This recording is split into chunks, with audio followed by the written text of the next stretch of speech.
Who do you think is the richest person in history? Jeff Bezos? Elon Musk? Maybe John D. Rockefeller? Well, what if I told you that the wealthiest person to have ever lived was an African king from the 14th century? His name was Mansa Musa, and his story is absolutely incredible.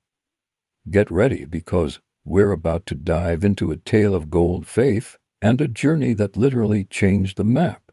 Mansa Musa ruled the Mali Empire, a vast kingdom in West Africa. And when I say vast, I mean it. His empire stretched for about 2,000 miles, covering modern-day countries like Mali, Senegal, Guinea, and Niger. So, what made him so unbelievably rich? Two words: gold and salt. At that time, the Mali Empire was the source of more than half of the entire world's gold supply. Just imagine that. Every piece of gold you could think of, chances are it came from under his feet. And he didn't just have gold, he controlled the trans-Saharan trade routes, which were the superhighways of that era, trafficking not just gold, but also salt, which was as valuable as gold back then. But Mansa Musa wasn't just some king sitting on a pile of treasure.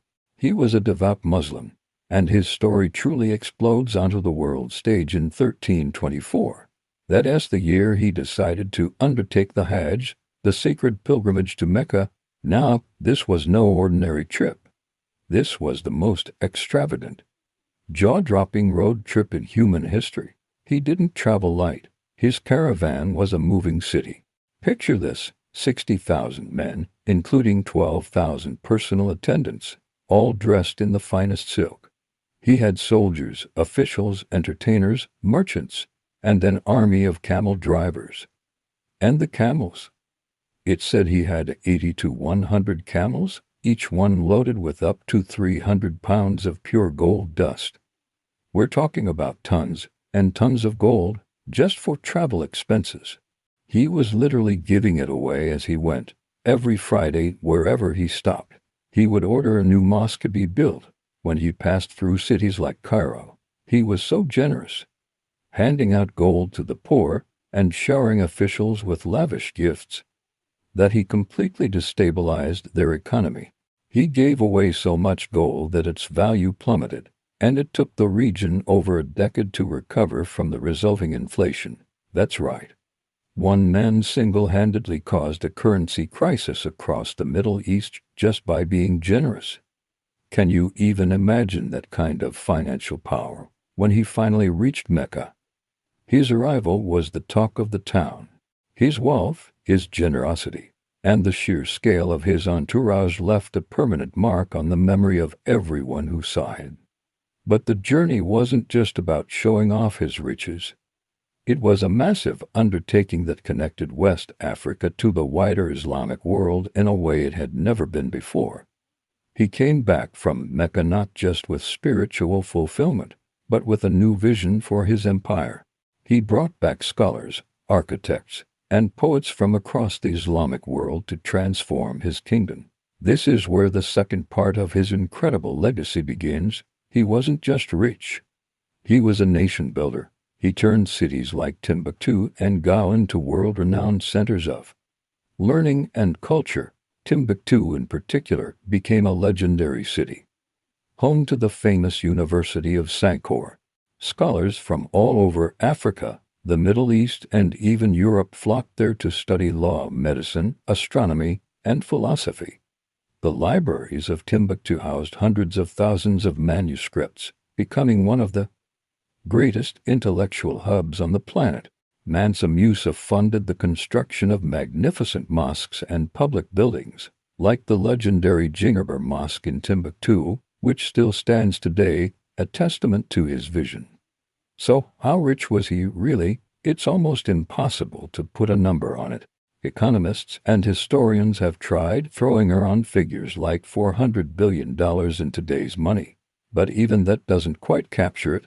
His wealth was so immense, so tied to the land and its resources, that modern concepts of money just don't apply.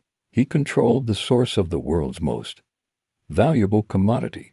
It's like trying to calculate the net worth of the ocean. He wasn't just playing the game, he owned the entire game board. His wealth was described as inexpressible by his contemporaries because they simply had no words for it.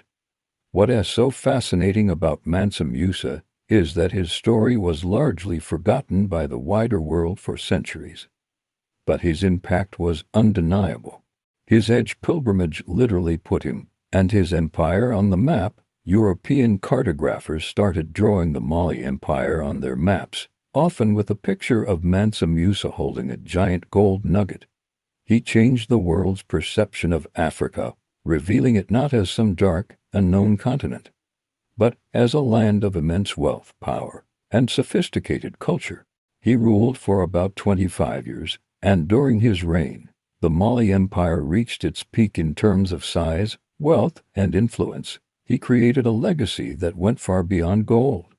He fostered education, architecture, and a golden age of peace and prosperity for his people. He demonstrated that true wealth isn't just about what you have, but what you build with it. He turned his fortune into a lasting cultural and intellectual inheritance for the world.